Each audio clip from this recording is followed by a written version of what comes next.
known as the Hall of Faith, where men and women discovered what God can do when God's people learn to live, walk, and act by faith. The beautiful thing is, it's not just about them. It's about us. As the author of Hebrews writes to New Testament believers, and that's who we are, about how the lives of Old Testament saints who learned to live by faith should challenge and affect our lives as we live by faith. So we're excited to welcome you on this journey. It's going to be an exciting trip. We're going to learn a lot. Most importantly, we're going to be transformed by the truth of what it means to be a kingdom hero who lives by faith.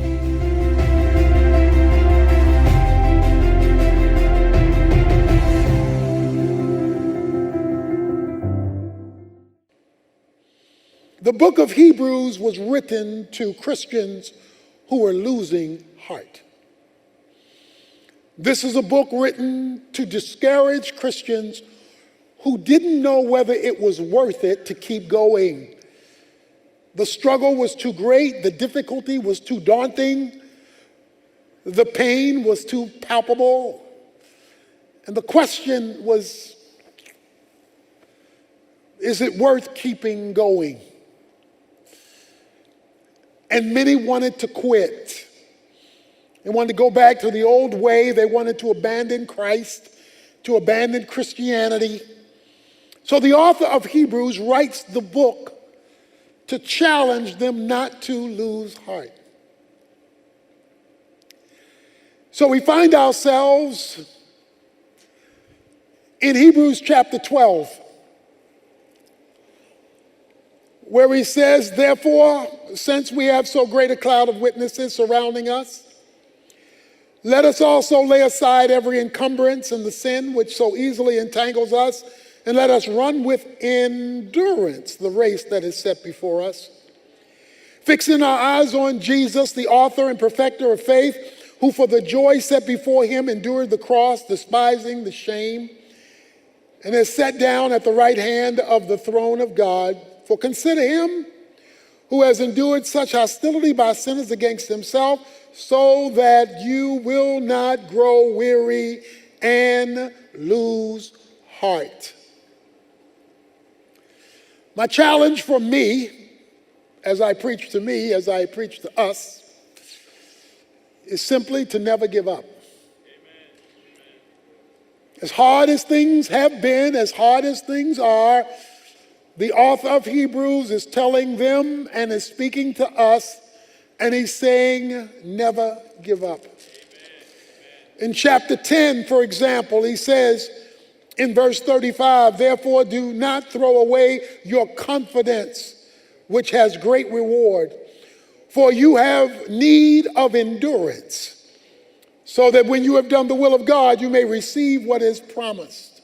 Verse 39, and we are not of those who shrink back to destruction, but of those who have faith to the persevering of the soul.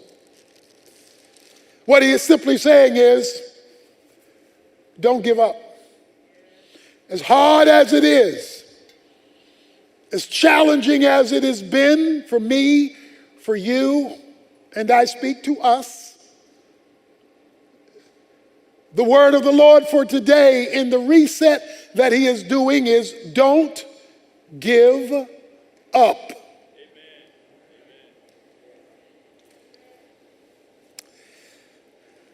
Now that's easy to say. And I'm sure most would agree with having heard it. But a lot of things are easier to say than to do, especially when you're overwhelmed by life's negative realities. So he's going to say three things to help you and me and us, in spite of all the turmoil we're in personally, ecclesiologically, culturally, racially, politically, socially, economically. Never give up. The first thing he wants to say is, to encourage you never to give up. Therefore, since we have so great a cloud of witnesses surrounding us. Therefore, since we have so great a cloud of witnesses surrounding us. Now, whenever you see the word therefore in the Bible, you must ask what it's there for. Therefore means, in light of what I just said, that's what I'm getting ready to talk about, but it's predicated on what I just said. Now, you have to read all of Hebrews 11 to get his point about the cloud of witnesses. A witness gives agreement or testimony to something. A witness in a courtroom gives testimony to the reality of what is being said. He calls them a cloud of testimony givers or witnesses. He says these witnesses are surrounding us. Present tense. They're right here, right now, and they will testify. The author of Hebrews says there is a cloud of witnesses. There is a body of people who will testify that you can make it and that you ought never give up. That testimony is given by men and women who are described in chapter 11. Now, obviously, time will not allow us to go through 40 verses in chapter 11 over each person, but I will sum it up with the first couple of verses of chapter 11. Now, faith is the assurance of things hoped for, the conviction of things not seen, for by it the men of old gained approval. By faith we understand that the worlds were prepared by the word of God, so that what is seen was not made out of things which are visible. The cloud of witnesses that he goes on to describe, he will say the words by faith, then he'll give the name of the witness, and then he'll tell you what the witness did. He will say by faith, this witness, Abraham, Abel, Noah, Enoch, Sarah, Rahab, on, and then he'll tell you what they did by faith. So the testimonies that he gives in 11, leading him to talk to us beginning in chapter 12, is a testimony that the key to making it and not giving up is learning to live by faith. So that's the key. He says faith is the conviction or persuasion of what you don't have empirical evidence to validate. In other words, faith has to deal with unseen reality. Faith is different than sight. Sight is something you have empirical reality. You can look at it with your own two eyes. He says faith is the assurance of things hoped for. It involves an expectation, hope. It is being confident about the expectation, and the way you know you're confident about the expectation is that you move in faith even though you haven't seen it yet. So you don't see it, but it's real, and you have to move by faith in light of what you do not see. He says, let me illustrate what I'm talking about. He says, we know that the worlds were created by the word of God. But I don't know that anybody has seen God. So what you see, the world, came from somebody you don't see. In other words, we know God is real not because we've seen God, but we've seen what he can do. If you and I are going to not quit, give up, throw in the towel, we must learn to live by faith. And faith is not merely the event when you got saved. It is supposed to be the lifestyle that you live now that you are saved. He says in Romans 14:23, whatever is not of faith is sin. So to not live by faith is to live sinfully. He says in 2 Corinthians 5:7 that we walk by faith, not by sight. Since we have a cloud of witnesses, witnesses testify. Now, some of these people, you don't know how they got in here. You don't know how they got in there. You say, they don't belong in here. But that's the good news. You can start where you are. You can start where you are and say, the rest of my life, I'm going to live by faith. I'm going to act like God is telling the truth, even though I don't see the result yet. He says, and he talks about creation. He says, we live in a world created by somebody you don't see.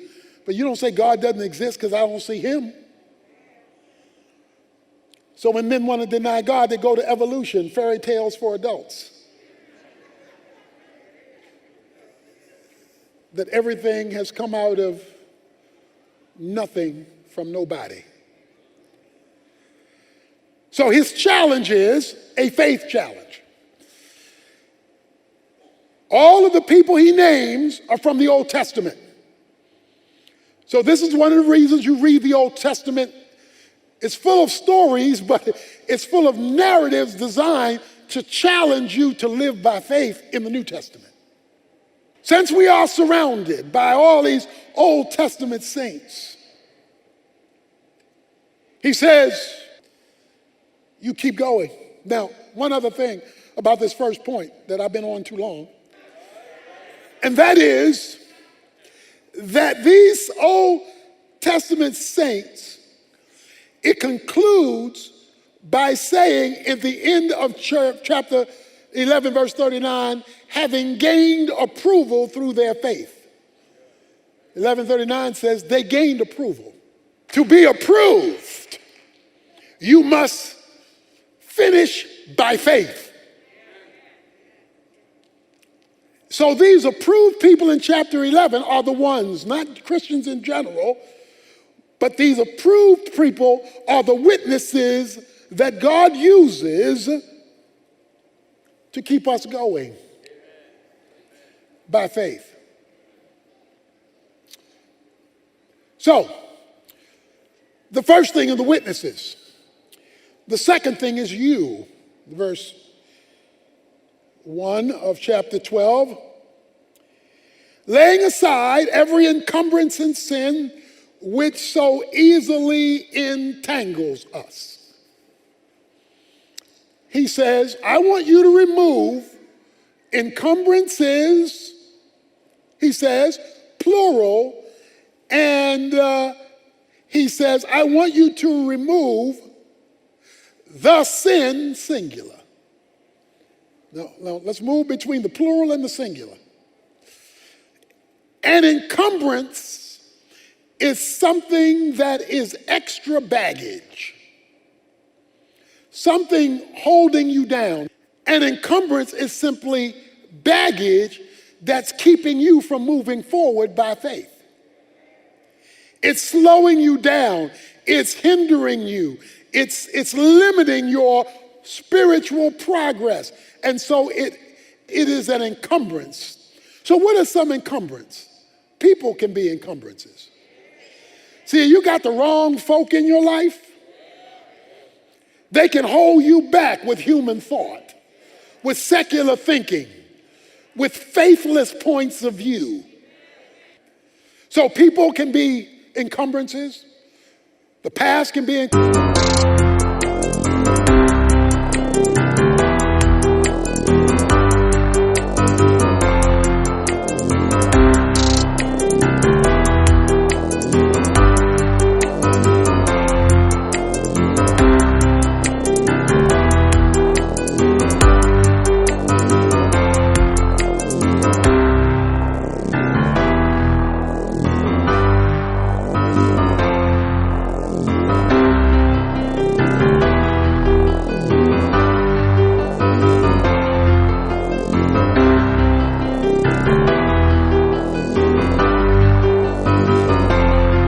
encumbrances.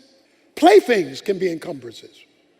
What he says is something that holds you back, slows you down from moving by faith. And remember, we're talking about your movement now. What is the faith action God wants me to take? Then he says, the sin. The sin that he has been talking about all Hebrews long, that he focuses on, of course, in chapter 11 and in chapter 12, is the sin of unbelief. He calls it an entangling sin that entangles us.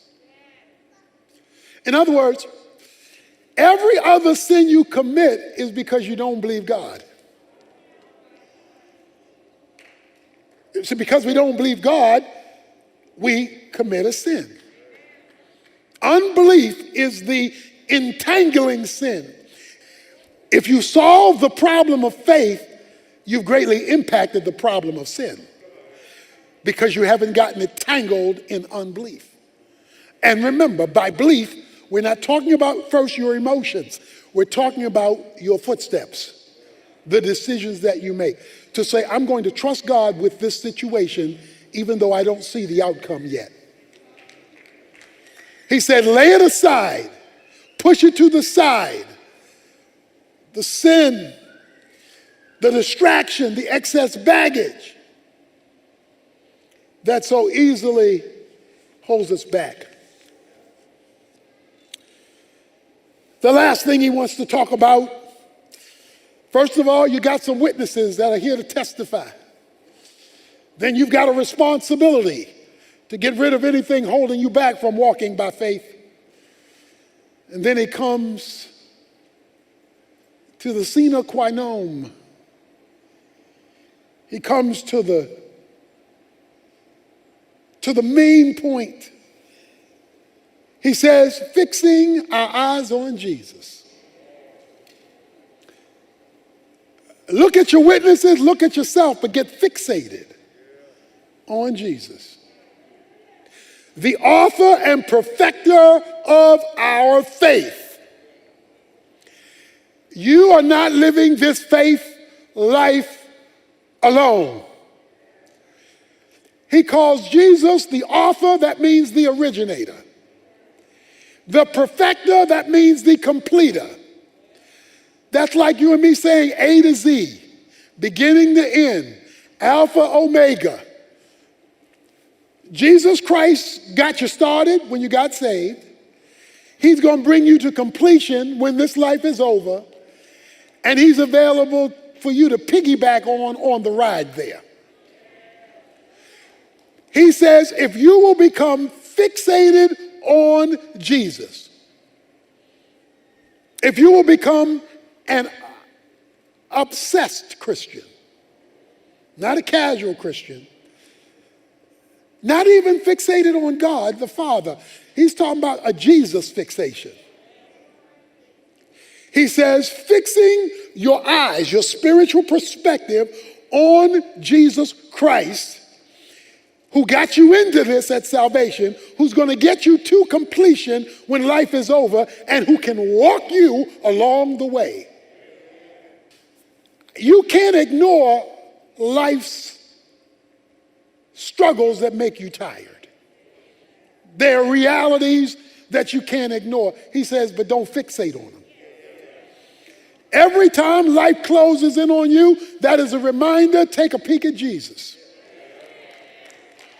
Because Jesus' job is to carry you through that sweaty, weighty, difficult, lonely, traumatic, painful period you are going through. He is there to help you. Fixing your eyes on Jesus. Now watch this. How do I do this? He says, for the joy set before him. Okay, he's bringing up Easter. Friday was a tiring day in Jesus' life. Okay, he's already sweat, tears like drops of blood because of what he's getting ready to go through on the cross, which included being separated from his Father, and it meant bearing the sins of the whole world. All he could say, like you and I, coming through this past year, is let this cup pass from me. I don't want any more. It's too hot to handle. It's too overwhelming. Give me a break. That's what Jesus was saying. I need a break from this. In my humanity, I don't want to have to deal with wearing the sins of the whole world and being separated from my Father. I don't want to have to go. However, not my will, but thy will be done. So he made a faith decision in a frustrating circumstance. He says, I'm going to do your will even though I don't want to. You ever been like that? You don't want to do God's will. You tired of trying to do God's will, but you make the decision to walk by faith in spite of how you feel. He says, Jesus made that decision. The question is, what was his motivation in his humanity to make that decision? It says, for the joy set before him. All the time he was struggling with Friday, he was thinking about Sunday. Okay, let me say that again. He's struggling with Friday. Now I know we sanitized the cross. That was a nasty situation. That wasn't fun and games. That was bloody and gory. You saw the movie The Passion of the Christ. It gave you a much more realistic vision of what was involved with the cross. But he kept his mind on Sunday and beyond. On Sunday, he was going to get up from the grave. After Sunday, he was going to ascend 40 days later to his Father. Then he was going to be seated on the right-hand side of his Father. Then the prophecy is that every knee will bow and every tongue will confess to the glory of God, the exaltation of Jesus Christ. So he kept looking at what God had in store. And while he was looking at that, he was able to deal with this. I would love to be one of those preachers who could prophesy you don't get sick. I'd love to be one of those preachers who could prophesy you never gonna have a financial breakdown, that you never gonna be lonely, that you never gonna struggle. But that would be a lie. Because we know better. No matter how spiritual you are, you're human spiritual. Which means life hits you and sometimes it breaks your heart. But he says, without denying the reality of Friday, don't miss the reality.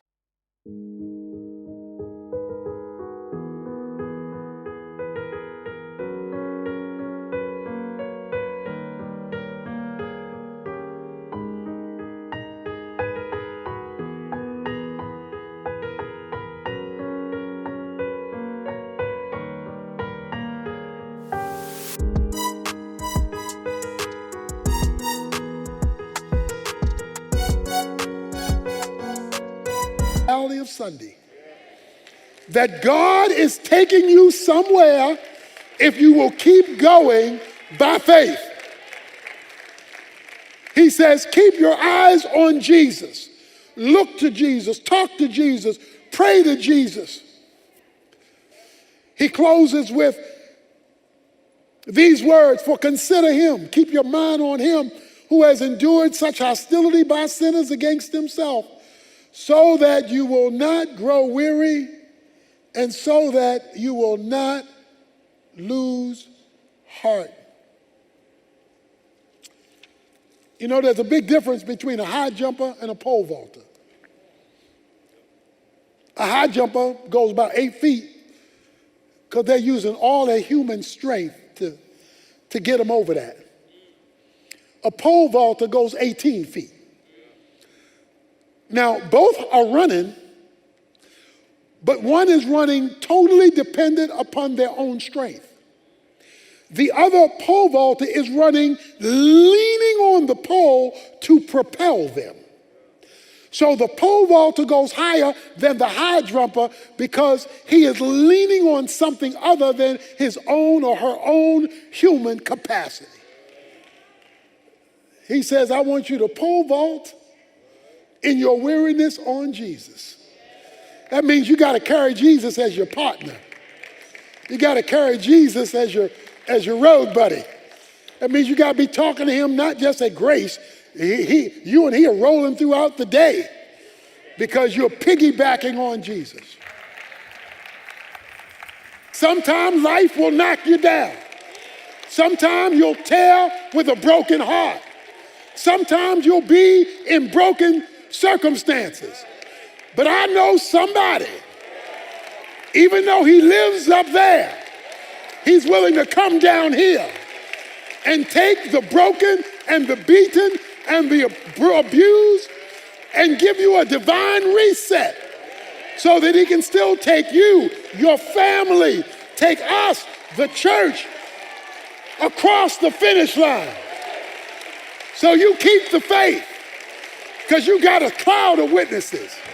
You've got some decisions to make, and you've got King Jesus who's here to help you.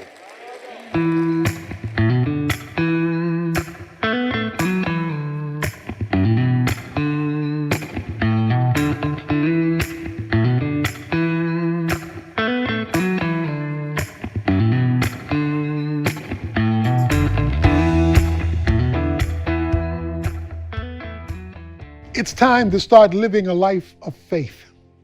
No matter where things have been up until this point, you can begin a new beginning right now by making the decision to walk with God in obedience, even when it relates to things you have not yet seen, but things you are expecting because you know God is worth trusting and worth following.